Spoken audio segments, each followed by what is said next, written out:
What happens when a friendly morning show interview turns into one of the most uncomfortable moments in television history? Blake Shelton, country music's laid-back superstar, found himself in a situation no one saw coming during what was supposed to be a routine. Appearance on Today with Hoda Kotb. The cameras were rolling. The audience was watching, and within minutes, the atmosphere went from warm and welcoming to ice cold. Before we get into exactly what was said that made Blake stand up and walk off that set, make sure you hit that subscribe button and drop a comment below telling us what you think really happened here. The morning started like any other at the Today Show studios. Blake had been booked for weeks to promote his latest album and talk about his recent ventures in the music industry. He walked onto the set with that signature grin, waving to the audience, looking relaxed in his casual button-down and jeans. Hoda greeted him with her usual enthusiasm, and they exchanged pleasantries as he settled into the guest chair. The lighting was perfect. The crew had everything in place, and by all accounts, this was going to be another easy breezy segment that would give fans a glimpse into Blake's life and career. But something was different today. Those who were there later mentioned that Hoda seemed to have a specific agenda, something beyond the typical softball questions about tour dates and recording sessions. As Blake got comfortable, adjusting his microphone and taking a sip of water, Hoda shuffled through her note cards with an intensity that caught the attention of some crew members. She smiled, but there was something calculating behind it, something that suggested this interview was about to go somewhere Blake wasn't expecting. The conversation started innocently enough. Hoda asked about the new album, and Blake lit up, talking about the creative process, the artists he collaborated with, and how this project felt different from his previous work. He was animated, funny, dropping those one-liners that made him such a natural on television. The audience laughed in all the right places, and for those first few minutes, everything seemed to be going exactly as planned. Blake talked about his love for traditional country music, how he was trying to honor the genre while still pushing himself artistically, and Hoda nodded along, seeming genuinely interested. Then came the first shift in tone. Hoda leaned forward slightly, and her expression changed from casual interest to something more serious. She asked Blake about his public image, specifically how he felt about being seen as someone who represents a certain type of America, a certain demographic that some people find controversial. Blake's smile faded just a touch, and you could see him processing the question, trying to figure out where she was going with this. He responded carefully, saying that he's always just been himself, that he makes music for people who connect with it, and that he's never tried to be a spokesperson for anyone but himself. Hoda pressed further. She brought up comments he had made years ago, things taken from old interviews and social media posts that had been dissected and debated online. She asked him if he stood by those statements, if he understood why some people found them problematic, if he had grown since then. Blake's body language shifted. He sat back in his chair, crossed his arms briefly, then uncrossed them, clearly uncomfortable with the direction this was taking. He tried to deflect with humor, making a joke about how everyone has said things they wish they could take back, but Hoda wasn't laughing. She waited for a real answer. The tension in the studio became palpable. Crew members exchanged glances, unsure if they should intervene or let it play out.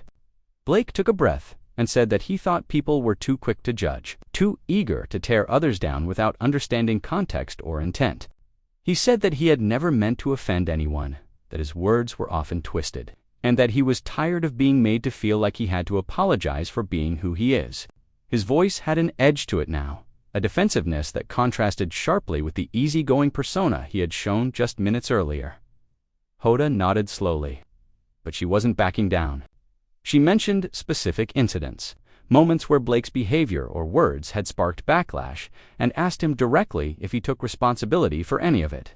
She asked if he understood the power of his platform, the influence he had, and whether he felt any obligation to use that influence more carefully. Blake's jaw tightened. He said that he took responsibility for his actions, but that he also believed in authenticity, in not pretending to be someone he wasn't just to make others comfortable. He said that everyone makes mistakes, that growth is a process, and that he resented being put on trial during what was supposed to be a fun interview about his music. The conversation was no longer about the album. It had become something else entirely, a confrontation that neither of them seemed willing to walk away from. Hoda brought up his past relationships, how he had talked about them publicly, and whether he thought some of those comments were appropriate in hindsight. Blake's expression darkened. He said that his personal life was his personal life, and that dragging his relationships into this was crossing a line. He pointed out that she wouldn't ask a female guest these kinds of questions, that there was a double standard at play, and that he was starting to feel ambushed.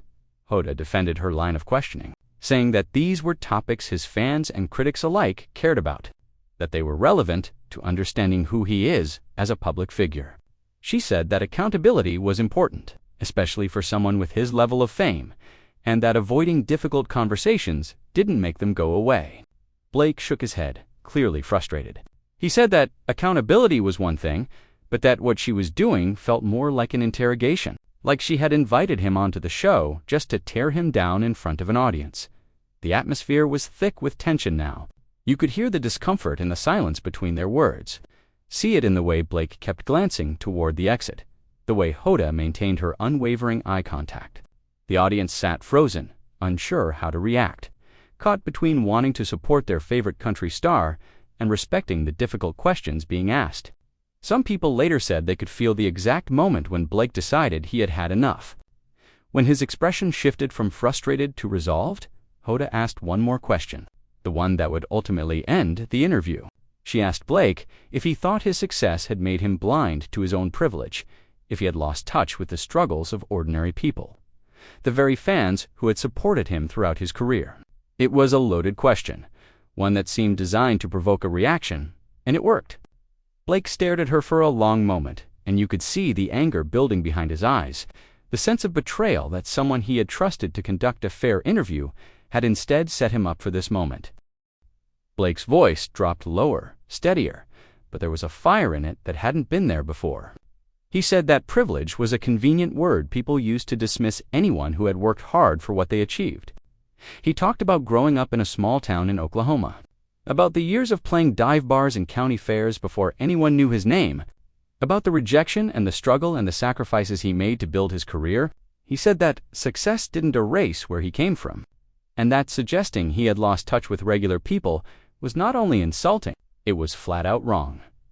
Hoda listened, her expression neutral, but she wasn't conceding any ground.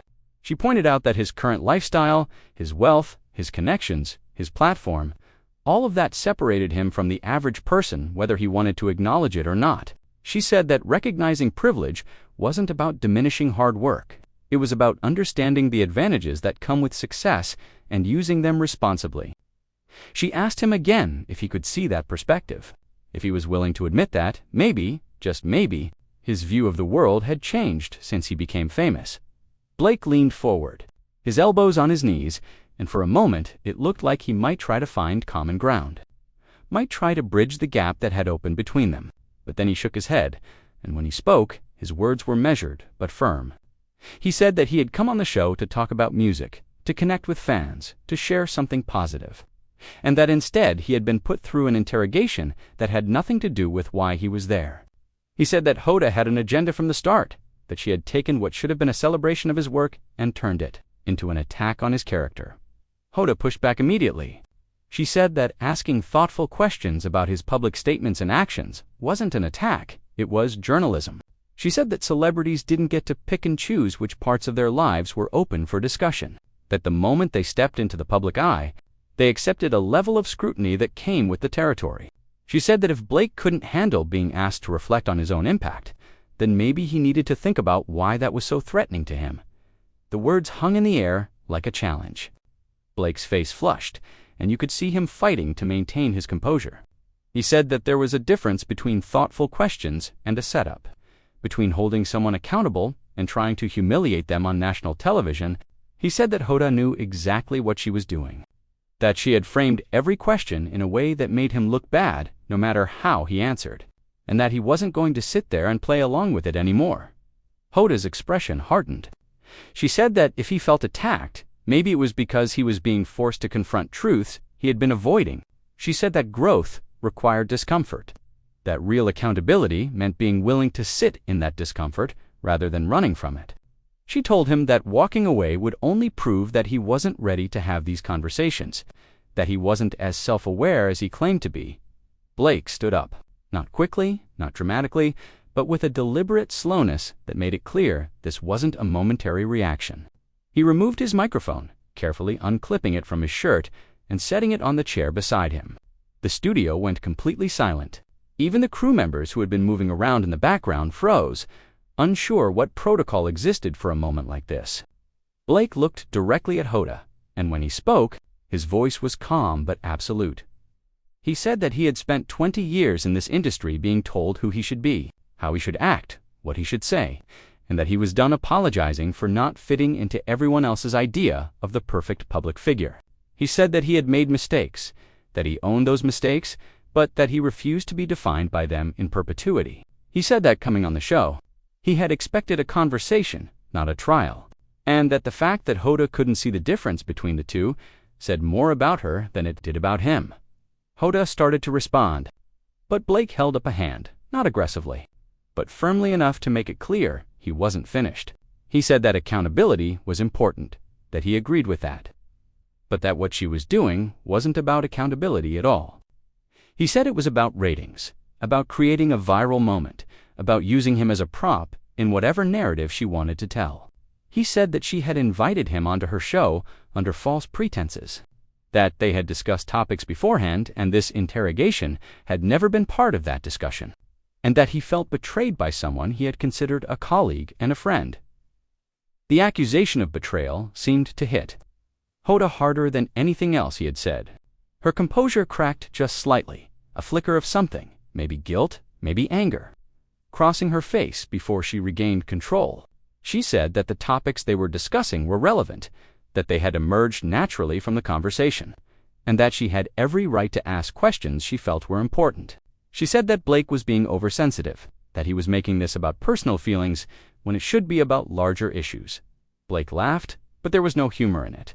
He said that she could spin it however she wanted, but that everyone watching knew exactly what this was. He said that she had ambushed him, plain and simple, and that no amount of justification would change that fact. He said that he had sat through interviews with tougher questions than these, but that those interviewers had at least had the decency to be honest about their intentions from the beginning. He said that Hoda had pretended to be friendly, had lured him into a false sense of security, and had then used that against him. Hoda stood up now, too, matching his energy, refusing to be talked down to. She said that Blake was deflecting, that instead of engaging with the substance of what she was asking, he was attacking her credibility and her motives. She said that this was exactly the problem, that powerful men always accused women of having hidden agendas when they were simply doing their jobs. She said that she had asked difficult questions because that was what good journalists did, and that if Blake couldn't handle that, then maybe he shouldn't do interviews at all. The personal nature of the exchange had escalated beyond anything either of them had probably intended. Blake said that bringing gender into it was a cheap tactic, that this had nothing to do with her being a woman and everything to do with her being unprofessional. He said that plenty of female journalists had interviewed him over the years and had managed to ask tough questions without resorting to ambush tactics. He said that hiding behind accusations of sexism to avoid accountability for her own behavior was exactly the kind of thing she was accusing him of doing. Hoda's voice rose slightly. The first time her composure had truly broken, she said that Blake was twisting her words, that she hadn't accused him of sexism, but had simply pointed out a pattern in how women were often treated. When they asked challenging questions, she said that he was proving her point by getting defensive and angry rather than engaging with the actual content of what she was saying. She said that this entire exchange was a perfect example of why these conversations were so difficult to have, because people like Blake would rather attack the messenger than examine their own behavior. Blake took a step back from the chair, creating physical distance that mirrored the emotional gulf between them. He said that he had examined his behavior, that he continued to examine it, but that Hoda's approach had nothing to do with helping him grow or fostering understanding. He said it was about tearing him down, about creating conflict, about getting her viral moment at his expense. He said that real growth came from conversations built on mutual respect and good faith, neither of which had been present in this interview. Hoda took a breath, visibly trying to regain control of the situation, but her frustration was evident in every movement. She said that Blake was being unfair, that she had given him multiple opportunities to explain himself, to provide context, to show the growth he claimed to have experienced. She said that, instead of taking those opportunities, he had become defensive and combative, and that his reaction was telling.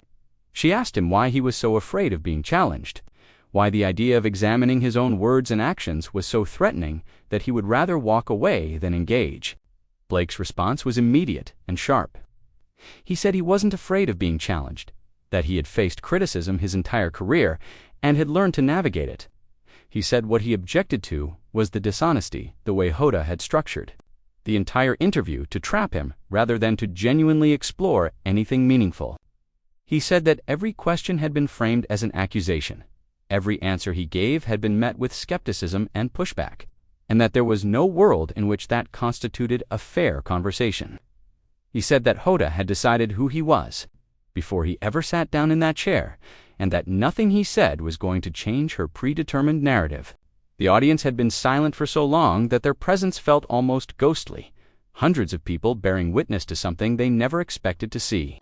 A few scattered whispers broke out, people leaning toward their neighbors to murmur reactions, but mostly they just watched with wide eyes as two public figures they admired tore into each other with increasing intensity. Some production assistants hovered near the edges of the set, clearly receiving instructions through their headsets, trying to figure out if they should cut to commercial or let this play out. Hoda gestured toward the audience, toward the cameras, her voice taking on a different quality, as she seemed to remember that this wasn't just a private argument but a public spectacle. She said that Blake was performing now, that he was playing to the crowd, trying to paint himself as the victim, when really he just couldn't handle being held accountable. She said that millions of people were watching, people who deserved to see public figures take responsibility for their influence, and that his refusal to do so was disappointing on every level. Blake's eyes narrowed. He said that if anyone was performing, it was Hoda, that she had orchestrated this entire thing, knowing it would generate attention and controversy. He said that she had sacrificed his trust and their professional relationship for ratings, and that she was now trying to justify it by wrapping herself in the language of accountability and social responsibility. He said it was transparent, that everyone could see through it, and that the only person who would come out of this looking bad was her. Hoda's face flushed with anger. She said that Blake was delusional if he thought he would emerge from this as the sympathetic figure, that his behavior right now was exactly the problem she had been trying to address. She said that he couldn't handle criticism, couldn't accept that maybe he needed to reflect on his impact, couldn't sit with discomfort for even a few minutes without lashing out. She said that this was textbook fragility, and that his reaction was more revealing than anything she could have said about him. Blake shook his head slowly, and when he spoke again, his voice had dropped to something quieter but no less intense. He said that Hoda could think whatever she wanted about him, could tell herself whatever story made her feel justified in what she had done, but that he knew the truth. He said that she had violated the basic trust that should exist between interviewer and guest, that she had used her position of power to ambush someone who came onto her show in good faith, and that no amount of intellectual justification would change those facts. He said that he hoped she felt it was worth it, that he hoped the viral clips and the social media buzz and whatever ratings bump she got from this would make up for the fact that she had burned a bridge with someone who had considered her a friend. He said that he had been on her show multiple times over the years, that they had always had good rapport, and that he genuinely didn't understand how they had ended up here. He said that if she had concerns about things he had said or done, she could have reached out privately, could have had a real conversation, but that instead she had chosen to make a spectacle of it. Hoda's expression shifted slightly, and for a brief moment, something that might have been regret flickered across her face, but it was gone quickly, replaced by the same determination that had driven her questioning from the start. She said that private conversations didn't create change, that public accountability was the only thing that really mattered. She said that Blake had a platform that reached millions of people, and that how he used that platform had real consequences. She said that letting him off easy, asking him softball questions and allowing him to control the narrative would have been a disservice to everyone watching. Blake picked up his jacket from the back of the chair, moving with deliberate calm now, like someone who had made a decision and was at peace with it. He said that Hoda could justify it however she needed to, but that they both knew this hadn't been about creating change or serving the public good. He said it had been about creating a moment, about generating content, about Hoda positioning herself as someone willing to ask the tough questions, regardless of the consequences. He said that there was a difference between courage and cruelty, between accountability and ambush, and that she had crossed that line. Hoda said that Blake was wrong, that his interpretation of her motives was completely off base, but her voice lacked the conviction it had carried earlier. She said that she had asked the questions she felt needed to be asked, that she stood by her approach, and that if Blake wanted to walk away rather than finish the conversation, that was his choice.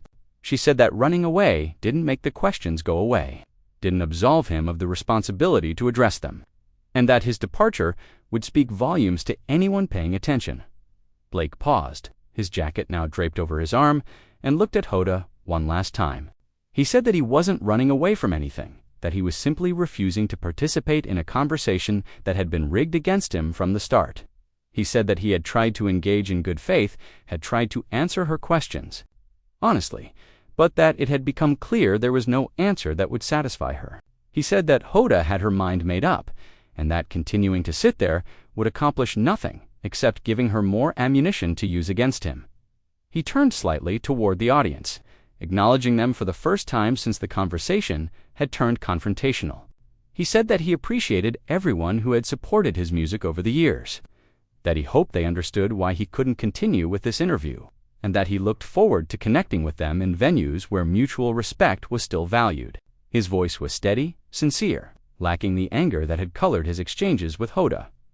It was a moment of direct connection with the people who had always been his foundation, a reminder that beyond the controversy and the conflict, there were real relationships that mattered to him.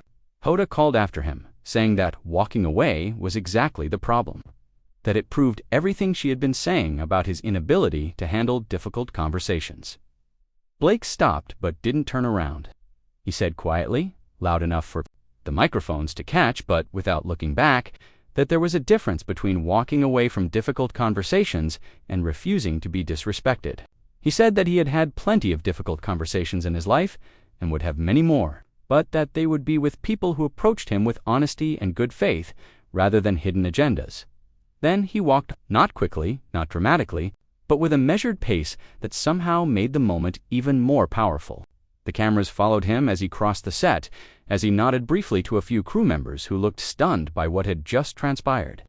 As he pushed through the door that led backstage, the sound of the door closing echoed through the studio. Final and absolute, marking the end of one of the most uncomfortable interviews in morning television history.